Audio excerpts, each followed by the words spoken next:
Արաբական թերակղզու ամենաազդեցիկ ու հարուստ երկրների Սաուդյան Արաբիայի և Արաբական Միացյալ Էմիրությունների ջրերը մի առվով չեն հոսում։ Կուլիսային մրցակցությունը վերջերս ուղիղ բախման վերածվեց։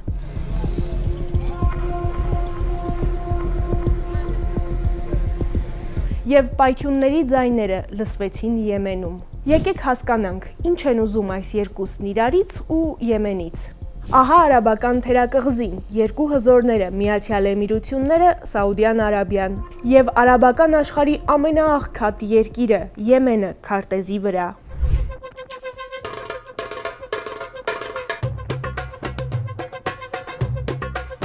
Այսպիսին է Եմենը, բայց լուրերում ուրիշ ձև ու այլ պատճառներով է հայտնվում։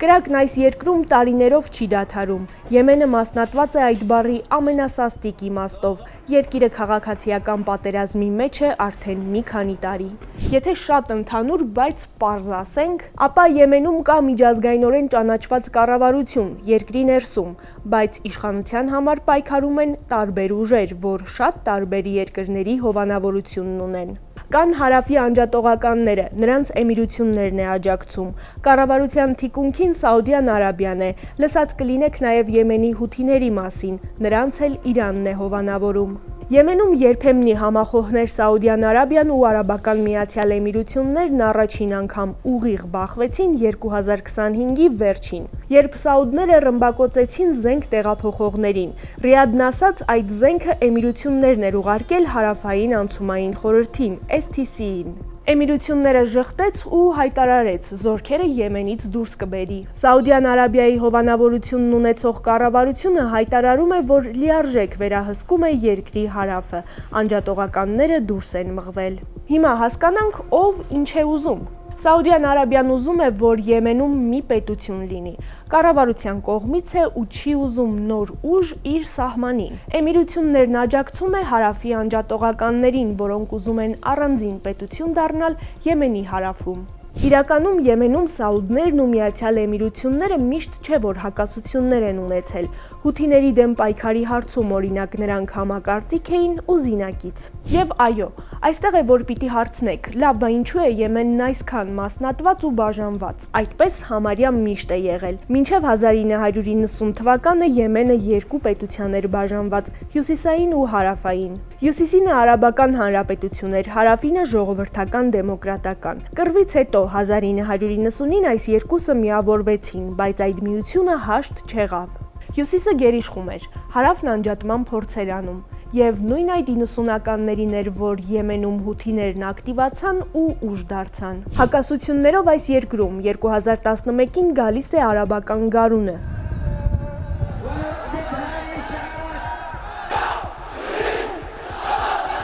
Հեղափոխություն եղավ ու ժամանակավոր կառավարություն եկավ։ Իսկ 2014-ին հութիները գրավեցին մայրաքաղաք Սանան, երկրում քաղաքացիական պատերազմ սկսվեց, միջամտեց Սաուդյան Արաբիան իր գլխավորած կոալիցիայով։ Եվ արդեն 12 տարի է, մի կողմից հութիները, մյուս կողմից իսլամիստական խմբերն ու անջատողականները։ Եմենում կռիվ է, իսկ ժողովուրդն այստեղ ապրում է հումանիտար ճգնաժամերի ու ռազմական բախումներից բխող մյուս չարիքների արանքում։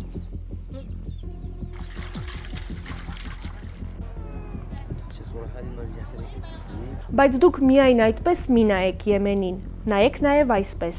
Եմենի քթի տակով է անցնում համաշխարհային առևտրի կարևոր զարկերակներից մեկը՝ Բաբ էլ-Մանդեբի նեղուցը, Կարմիր ծովը Ադենի ծոցին կապող նեղ ջրուղին։ Այստեղով տրիլիոն դոլարներ են անցնում։ Մյուս կողմից երկիրն ունի այդքան ցանկալի նավթի պաշարներ։ Եվ ինչ կլինի այս հակասություններով լի երկրում։ Սաուդյան Արաբիայի ու Արաբական Միացյալ Էմիրությունների բախումն արդեն Մերձավոր Արևելքի նոր սառը պատերազմ են անվանել։ Իսկ փորձագետներն ասում են, միասնական Եմենը շարունակում է դժվար իրագործելի առաջադրանք մնալ։ Պառակտված է հարավը, հութիներն են հյուսիսում և բազմաթիվ հարցեր փակուղում։ Հին արաբական աշխարհի կենտրոններից մեկի ապագան այսօր էլ անորոշ է մնում։